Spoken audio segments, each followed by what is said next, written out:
श्री गणेशाय नमः. श्री स्वामी समर्थ. सुप्रभातम. नमस्कार.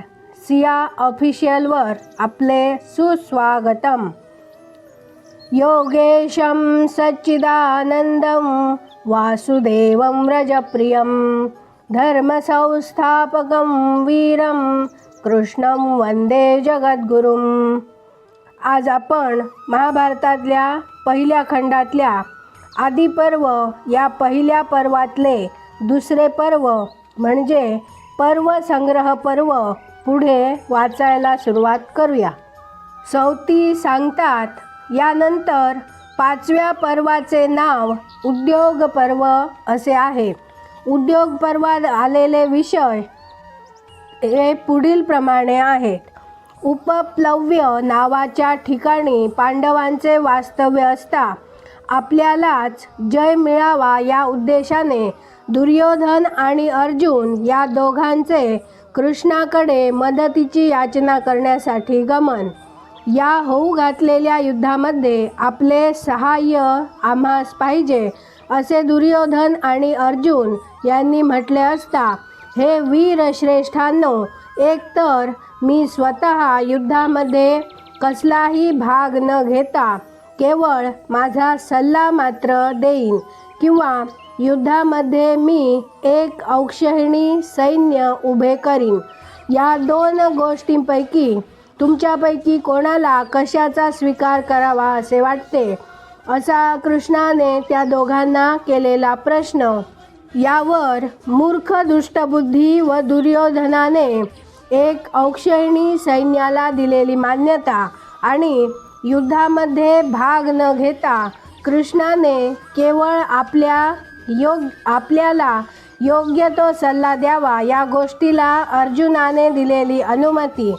मद्र देशाचा अधिपती शल्य पांडवांना मिळविण्याच्या उद्देशाने येत असताना दुर्योधनाने त्याची वाटेतच अनेक बहुमोल नजराणे देऊन केलेली वंचना, अशा प्रकारे त्याची फसवणूक केल्यानंतर त्याच्या मदतीची दुर्योधनाने केलेली याचना, दुर्योधनाच्या मागणीला रुकार दिल्यानंतर शल्याची पांडवांची भेट झाल्यानंतर शल्याने त्यांना अगदी शांतपणे सांगितलेला इंद्रविजयाचा वृत्तांत. यानंतर पांडवांनी कौरवांकडे केलेली पुरोहिताची पाठवणी. त्या पुरोहिताचे बोलणे ऐकल्यानंतर वृत्रासुराबरोबर झालेल्या युद्धात इंद्राला मिळालेल्या जयाचे मर्म ध्यानात घेऊन अशा आणीबाणीच्या वेळी आपल्या पुरोहिताला पांडवांकडे धाडणे युक्त आहे या विचाराने पांडवांशी सलोखा करण्याकरिता धृतराष्ट्राने त्यांच्याकडे केलेली संजयाची पाठवणी. स्वतः कृष्ण पांडवांचा नायक आहे हे वृत्त कानावर आल्यावर काळजीमुळे धृतराष्ट्राला जडलेला निद्रानाशाचा रोग, प्रज्ञावंत धृतराष्ट्राला कल्याणकारण आणि आकर्षक शब्दांनी विदुराने केलेला उपदेश, मनस्तापाने व्याकुळ झालेल्या व शोकाने दीन झालेल्या धृतराष्ट्राला सनत्सुजाताने केलेला श्रेष्ठ अध्यात्मविद्येचा बोध, प्रातःकाळी राजसभेमध्ये अर्जुन व कृष्ण यांचे अगदी सामरस्य असल्याबद्दल संजयाने सांगितलेले वृत्त, कल्याणी बुद्धी असलेल्या परमदयाळू कृष्णाचे कौरव व पांडव यांचे सख्य घडवून आणावे या इच्छेने सामोपचारासाठी हस्तिनापुराला गमन, कौरव आणि पांडव या दोन्ही पक्षांचे हित साधण्याच्या इराद्याने दोघांमध्ये सलोखा राहावा अशी सूचना करणाऱ्या कृष्णाला दुर्योधनाने केलेला विरोध. दंभोद्भवाचे आख्यान. आपल्या कन्येसाठी अनुकूल वराची प्राप्ती व्हावी म्हणून मातलीने केलेले प्रयत्न, गालव महर्षींचे चरित्र, संजय नामक राजपुत्राला त्याची माता विदुला हिने केलेला उपदेश, कृष्णाच्या बाबतीत जो दुष्ट बेत रचला होता त्याची अगोदरच कल्पना असल्यामुळे कृष्णाने सभेत जमलेल्या राजांना दाखविलेले आपले विराट स्वरूप कर्णाला फितवून आपल्या बाजूला आणण्याच्या उद्देशाने त्याला रथात बसवून कृष्णाने एकांतात केलेला त्याचा बुद्धिभेद. परंतु उन्मत्तपणामुळे कर्णाने कृष्णाला केलेला विरोध पांडवांचे वास्तव्य जेथे होते त्या उपप्लव्यामध्ये कृष्ण हस्तिनापुराहून परत आल्यावर तेथे घडलेल्या वृत्तांताचे त्याने पांडवांना केलेले यथातथ्य कथन श्रीकृष्णाने सांगितलेल्या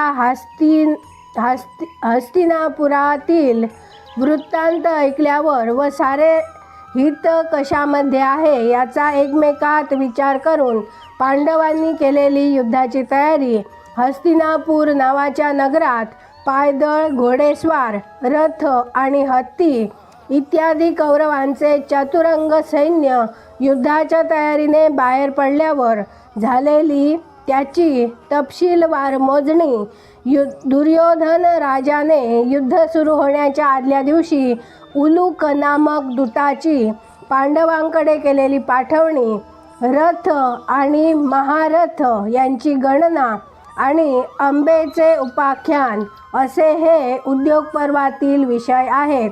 या 5व्या उद्योग पर्वात अनेक प्रकारचे वृत्तांत आले आहेत आणि सामोपचार व संघर्ष यांनी ते युक्त आहेत. या पर्वातील अध्यायांची एकूण संख्या 186 असून श्लोकांची एकूण संख्या 6698 इतकी आहे. यानंतर 6व्या पर्वाला भीष्म पर्व असे नाव आहे.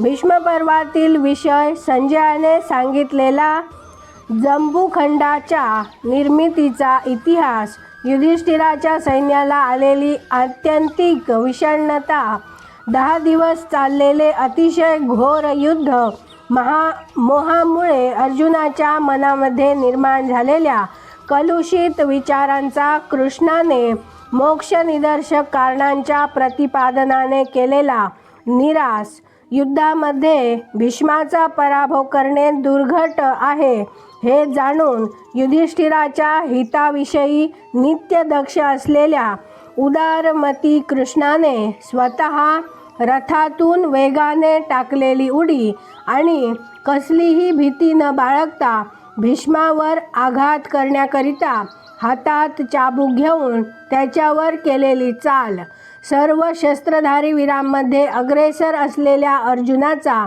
चाबकाप्रमाणे तीक्ष्ण असलेल्या शब्दांनी कृष्णाने केलेला धिक्कार, महाधनुर्धारी अर्जुनाने शिखंडीला पुढे करून आणि तीक्ष्ण बाणांचा प्रहार करून भीष्माला रथातून खाली पाडले हा वृत्तांत आणि भीष्माचार्यांचे शय्येवर शयन अशी ही आख्याने भीष्म पर्वात आहेत. हे महाभारतातील विस्तृत असे 6वे पर्व होय. या भीष्म पर्वात एकूण 117 अध्याय व 5884 श्लोक आहेत. ही गणना प्रत्यक्ष वेदवेत्या व्यास महर्षींनीच केलेली आहे. आज आपण इथे थांबूया आणि उद्या द्रोण पर्वाबद्दल माहिती घेऊया. माझ्या सिया ऑफिशियलला सबस्क्राईब केले नसेल तर आत्ताच सबस्क्राईब करा, बाजूच्या बेलवर क्लिक करा, लाईक करा, शेअर करा, कमेंटमध्ये तुमचे विचार नक्की कळवा आणि राधे राधे लिहायला विसरू नका. धन्यवाद. जय श्री कृष्ण.